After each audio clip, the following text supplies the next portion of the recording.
afternoon. As you can see, I'm not out in the field today. No fishing, no hiking, no camping, and even little Drawer's not with me. He's in the house. I'm here in my little shop, and I wanted to take a few minutes to talk about what I started out this channel with, and that's hiking for seniors, backpacking for seniors, and some of the 4 principles that I sort of thought up for myself, and maybe some of you have also adopted those principles, and that is going slow, take your time, carry light equipment, but be comfortable, and finally, also be economical. Most of us seniors are on some kind of a fixed budget. I know I am. So being economical is important to me. But over the last couple of years, as I started my channel, I've also remembered through various instances that have occurred that safety is important too. I've always known that, but 50 years ago when I started backpacking and hiking, it wasn't near as important as it is now to me. So, at the end of this video, the 5th principle we'll discuss is safety, and I've got a few ideas and things I've done that may help you also. Also, many of the items that we'll talk about, and as I discuss the 4 principles, I have reviewed in previous videos over the last couple of years a few of those items. So I will, down here in the, as they say, in the descriptions below, I will list those videos and the links to them if you'd want to check them out as well. I hope you find that they would be useful. So, with that in mind, let's get going. Okay, first of all, let's talk about going slower. Actually, now at my age, I probably go slower whether I want to or not. But one of the things that are important to me as I am going slower is mental as much as actually movement. Used to be every time I hit the trail, I would think about, okay, where am I going? What's the destination today? And let's get to camp. Let's get to camp, get set up, and have a fire, and maybe something to eat, and then we can relax. Until then, we'll just get our butts to camp. Well, not so much anymore. As they say, enjoy the journey as much as the destination. And by enjoying the journey as much as the destination, I've been able to, as I pointed out earlier in one of my other videos, see some of these things. Snakes, Gila monster, desert centipede, and just a bunch of other stuff that doesn't seem to be as interesting as those items are. But going slower saves energy. It also it really allows me to see things that I haven't noticed before. So that's important. Now sometimes going slower means not going so far, and that's part of the planning of the trip. If you find that you want to move on after you've reached wherever you thought you were going to go, okay, you'll be able to do that. But just take your time. Take breaks. Relax. Take more pictures than you used to. Observe the countryside. Look at the scenery. Just take your time and go slow. It's helped me a lot. I hope it helps you too. Let's move on to our 2nd principle. Go light. Everybody's talking about their lightweight packs. Those thru hunters who try to do 20 or 30 miles a day for some reason are proud of their 8 to 10 pound packs. Well, I like to keep my weight down too. I remember back in the day when I first started, I was carrying about a 40-pound pack. And one reason is that before I left on almost every hike, and that can happen today too, I got the just in case, the just in cases is what I call it. I would throw in an area. I would throw in an item just in case I might need it. Well, I try not to do that anymore. Try to make all of my items have 1 or 2 or 3 different uses. But going light is a lot easier than it used to be. Back in the day, this is what was light. Here's the package. It's Coleman, and it's called their Ultralight. Ultralight, right there. Ultralight. Ultralight stove. And here it is. Sucker weighs, I don't know, I think when I weighed it, it was a little over 2 pounds, and that's without the fuel. Well, I carried one of these with my son when we hiked in the rainforest in San Juan. The El Yuquín or something like that rainforest. Anyway, actually, we really had trouble finding the fuel for it, and it just takes gasoline. Obviously, I couldn't pack it on the plane. So now I use maybe an alcohol stove, which I made myself very inexpensively, or perhaps the gas stoves that use the canisters, like I have here. Obviously, there's all sorts of different brands of canisters, but here's one of them. I think I did and also I used a wood burner.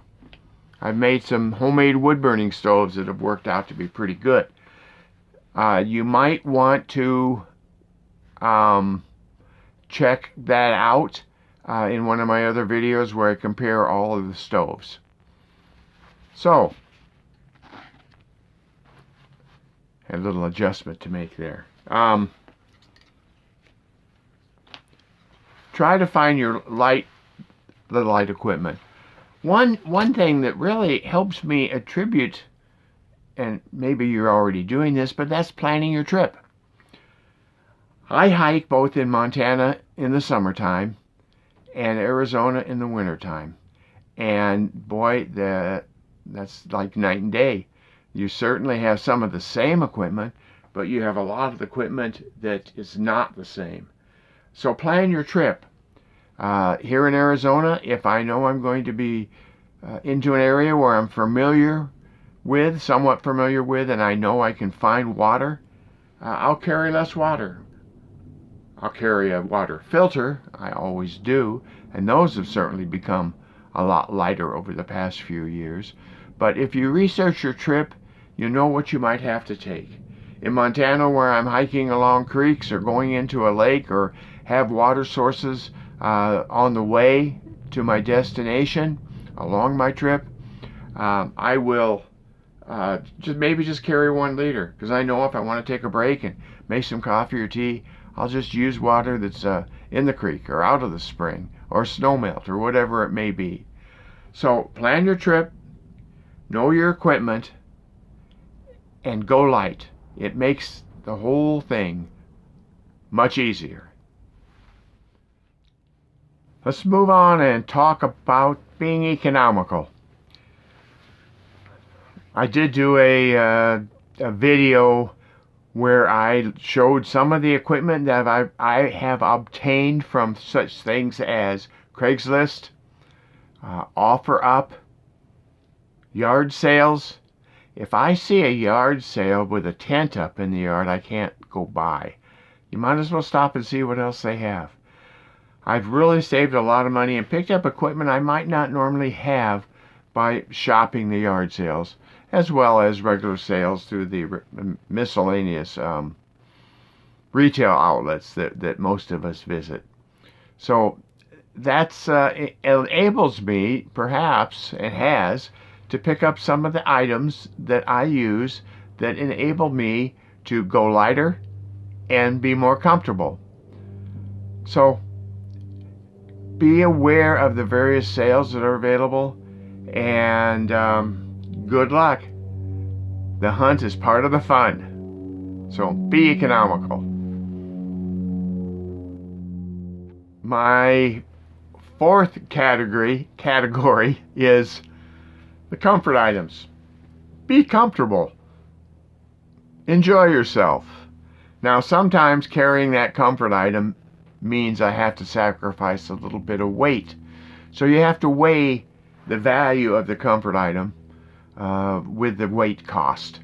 I like a chair, and that really makes a difference in my hike or in my campsite. If I'm more comfortable in camp, I'm more rested and I'm able to hike easier, and it's a little more enjoyable the next day. When I'm day hiking, or actually I carry it even when I'm backpacking, is a little sit pad. I have a little inflatable sit pad that I used to sit on or kneel on, and it really makes a difference. Let me think, what else? I recently changed to a sleeping bag that I believe we did review it as well.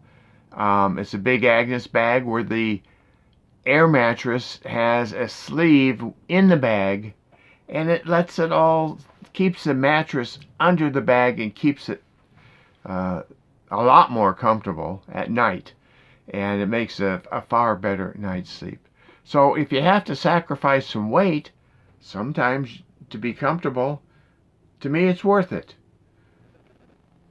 Some of the comfort items, like a nice cup of tea on a break, those tea bags are pretty light, not a big deal. So I think that bringing a comfort item is going to make a whole lot more difference in your hiking, day hiking even, but particularly in your backpacking trips. So be aware of what's nice to have. Don't overdo it, but be comfortable. Have fun. The fifth category or principle that I did not talk about in the past on my original video is be safe. I think most of us, or I hope most of us, are safe on the trail and carry such things as a decent first aid kit. I carry one that has all of the things that I might use for minor cuts, headaches, scratches, that type of thing. I don't carry things that would enable me to do heart surgery or appendectomies or any of that kind of stuff, because I don't think I would do that. But I make sure that I have a basic first aid kit that has that type of thing. Don't forget the ibuprofen. Let's see. Also, one item, or there's two of them, and that's the trekking poles. I believe that the trekking poles are absolutely necessary for anybody hiking in unstable terrain, crossing water, pretty much any age that you are with those situations. It's helpful to have the trekking poles. For an older person, such as myself, sometimes you just lose your balance. I bring, and the trekking poles have saved me many times. So I always carry my trekking poles, whether it's on a day hike or whether it's on a multi-day hike, backpacking trip. The other thing that I've been carrying over the last year, I guess, is my communication device, my emergency device. I carry the SpotX. I did do a review on that, or actually comments. I didn't go into an in-depth review on it. But that little item actually not only is a safety device, but I find it as a comfort item. Why? Because I can communicate via text with my home or with any designated person that I want to keep in touch with.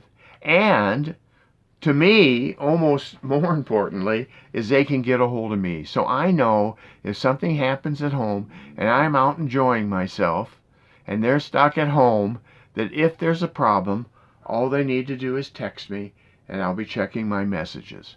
So the communication device, whether it be a Garmin InReach, a Spot, or what I use, the SpotX, which enables me to have the text communication, Any of them are good. They're nice to have. They're peace of mind, so they're a comfort item as well as a safety item. Also, be sure, and I'm hoping you do this regardless of your age, is to research your trip well enough that somebody at home has a written reference to where you're going and when you're coming back.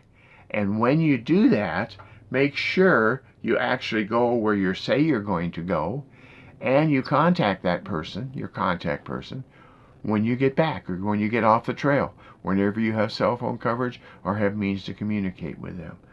So that way they'll know. Also, what I do, and I don't see hardly anybody doing this anymore, and that's I carry a map and a compass. Why? Well, that's the way I was trained a long, long time ago, before they even invented the GPS. They did have compass they invented, and also maps. And I think they're a lot of fun to use. If nothing else, I can use my GPS app to map my coordinates on my map, and that way I'll know exactly where I am on the map, not just on the GPS. Now, a lot of your GPSs now have, obviously, maps built in, and that's fine. But if you happen to drop that sucker in the river when you're crossing because you fell in the water, you forgot your trekking poles, you'd be glad you had a map once you dry it out and shake the water off the compass to maybe be able to find out where you are. So there are a number of YouTube channels that have some instructions on how to use a map and compass. I would highly suggest that you use those also. Refer to those websites, YouTube channels, and get some instruction on how to use the map and compass. It's fun and it's very useful. Do not rely 100% on those electronic items that may or may not work when you really need them.